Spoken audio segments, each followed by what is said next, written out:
আমরা তো খুব দানবীর দেশ। আমরা বর্ডারে কেউ আসলে আমরা মারি না। হ্যাঁ, আর মারলে পরে তো আপনার চিৎকার দেন।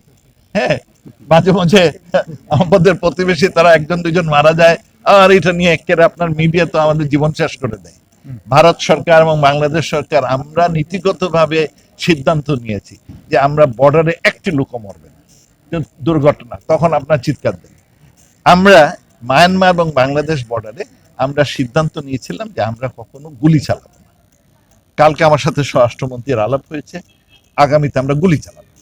তখন এই ধরনের এই যে অপকর্ম, ড্রাগ ট্রাফিকিং, হিউম্যান ট্রাফিকিং কিংবা এই অস্ত্র পাচার, এগুলো যা একটু একটু, আমরা তো বর্ডারটা খুব ডিফিকাল্ট ওখানে, তো ইনশাল্লাহ আগামীতে এইগুলো সম্ভব, আসা সম্ভব হবে না। মায়ানমারের সাথে আমাদের ইতিহাস আছে।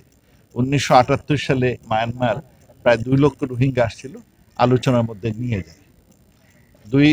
1992 সালে মায়ানমার থেকে আপনার 2,53,000 রোহিঙ্গা আমাদের দেশে আসে। মায়ানমার সরকার প্রায় 2,36,000 নিয়ে যায় আলোচনার মধ্যে, আর বাকি কিছু ইউএনএইচসিআর এদের আশ্রয়ে থাকে। এবারে আমাদের সংখ্যা অনেক বেশি, সেই 11 লক্ষ। আমরা এদের রিপার্টিশনের জন্য জোর করি, ওরা অন্যান্য ধরনের লং টার্ম রিহ্যাবিলিটেশনের চিন্তা করে।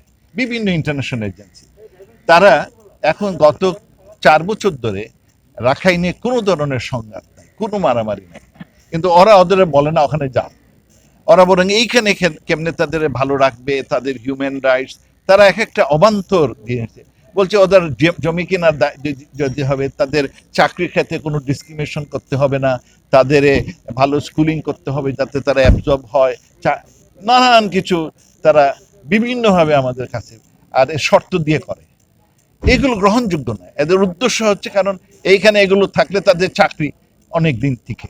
আর দেখেন পৃথিবীর এদের জন্য অনেক অনেক টাকা দিচ্ছে, এই টাকা কিভাবে খরচ হয় আমরা ঠিক জানি না।